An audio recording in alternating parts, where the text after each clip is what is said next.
जब पूरी दुनिया टेंशन में है स्ट्रेट ऑफ हॉर्मुज को लेकर, तो उस बीच भारत के हाथ स्ट्रेट ऑफ हॉर्मुज की चाबी लग गई है। अब सभी देश स्वाभाविक तौर पे, खासकर डोनाल्ड ट्रंप, टेंशन में होंगे। और क्या आपको पता है कि 1 जून से नया रास्ता मिल सकता है? खाड़ी देशों से अफ्रीका और यूरोप तक बेधड़क एंट्री हो पॉसिबल है। नमस्कार, आप देख रहे हैं न्यूज़ 18 का डिजिटल प्लेटफॉर्म। मैं हूं आपके साथ श्रुति श्रीवास्तव। भारत और ओमान के बीच 1 जून से मुक्त व्यापार समझौता लागू होने जा रहा है और इस समझौता सिर्फ सामान की अदला बदली का नहीं होगा, बल्कि यह भारत के लिए नया कॉरिडोर खोल सकता है। हॉर्मुज के मौजूदा संकट से निपटने के लिए ये काफ़ी मददगार साबित हो सकता है। कैसे, वो समझिए। दरअसल भारत पिछले कुछ दशक के सबसे बड़े ऊर्जा संकट से गुजर रहा है। ईरान और अमेरिका के बीच जारी लंबे युद्ध ने तेल और गैस सहित तमाम सेक्टर्स पर जबरदस्त असर डाला है। चौतरफा मुश्किलों से घिरे भारत के लिए अगले महीने की शुरुआत से एक राहत भरी खबर आ रही है। भारत और खाड़ी देश ओमान के बीच मुक्त व्यापार समझौता 1 जून 2026 से लागू हो जाएगा। इस समझौता की सबसे खास बात यह है कि ओमान हॉर्मुज के दायरे से बाहर है, तो इस समझौते से भारतीय अर्थव्यवस्था को क्या फायदा मिलने वाला है? भारत और ओमान के बीच 18 दिसंबर 2025 को कॉम्प्रिहेंसिव इकोनॉमिक पार्टनरशिप एग्रीमेंट, यानी कि जिसे हम CEPA कहते हैं, वो हुआ था, जो 1 जून से प्रभावी हो जाएगा।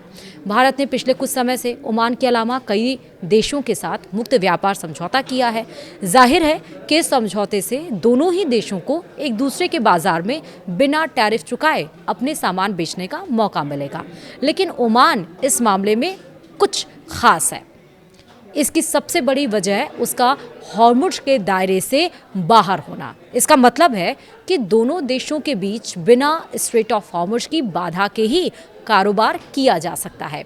इस मुक्त व्यापार समझौते में ओमान ने भारत के 98.08% यानी कि 98.8% सामानों पर टैरिफ खत्म कर दिया है।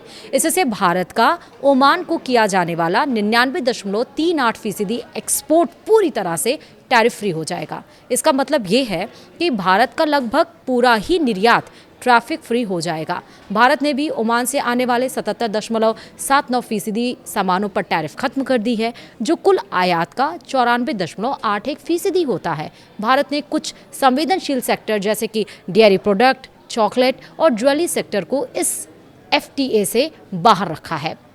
वहीं भारत के किस सेक्टर को फायदा होगा, वो समझिए। पहला, टेक्सटाइल सेक्टर, दूसरा गारमेंट्स, तीसरा लेदर, चौथा फुटवेयर, पांचवा James and jewellery, engineering goods, automobiles, plastic, furniture, pharmaceuticals, medical devices, agriculture products जैसे कि चावल, अनाज आदि।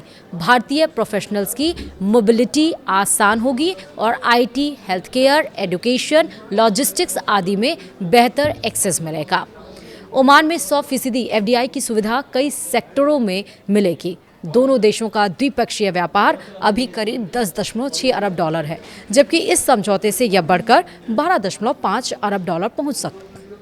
हॉर्मुज संकट में किस तरह से ये कैसे मददगार होगा, वो समझिए। हॉर्मुज से आवाजाही पर असर की वजह से भारत का आयात काफ़ी ज़्यादा प्रभावित हो रहा है। अभी शिपिंग रूट बदलने पड़ रहे हैं, जिससे इंश्योरेंस की कॉस्ट बढ़ रही है और आयात महंगा हो रहा है।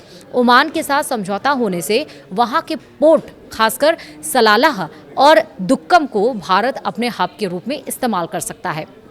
यह दोनों पोर्ट हॉर्मुज स्ट्रेट से बाहर हैं और हिंद महासागर के रास्ते सीधे जुड़े हुए हैं। भारत इन पोर्ट के जरिए खाड़ी देश, अफ्रीका और यूरोप को अपना सामान भेज भी सकता है और वहां से मंगवा भी सकता है। कम हो जाएगी हॉर्मुज पर निर्भरता। कैसे, वो समझिए। दरअसल ट्रेड मार्केट एक्सपर्ट तो इस समझौते को ओमान ट्रेड कॉरिडोर भी कहने लगे हैं। उनका कहना है कि पेट्रोकेमिकल सहित तमाम सामान को ओमान के रास्ते डाइवर्ट करके निर्यात अथवा आयात किया जा सकता है। इससे हॉर्मुज पर निर्भरता कम हो जाएगी और भारत को व्यापार का नया रास्ता मिलेगा। ओमान हमेशा से न्यूट्रल और मीडिएटर की भूमिका निभाता है। इस समझौते से उसका भारत के साथ संबंध तो बेहतर होगा ही, साथ ही सामान के साथ व्यापार के नए कॉरिडोर को खोलने में मदद भी मिलेगी। इसीलिए हम कह रहे हैं कि स्ट्रेट ऑफ हॉर्मुज की अब दूसरी चाबी, एक नई चाबी भारत के हाथ लग गई है। तो है ना ये इंटरेस्टिंग टॉपिक और नॉलेजफुल भी, इसलिए अपने कमेंट आप इस पे ज़रूर दीजिएगा। इस वीडियो को तमाम लोगों के साथ शेयर ज़रूर करें। साथ ही इस वीडियो में इतना ही। नमस्कार।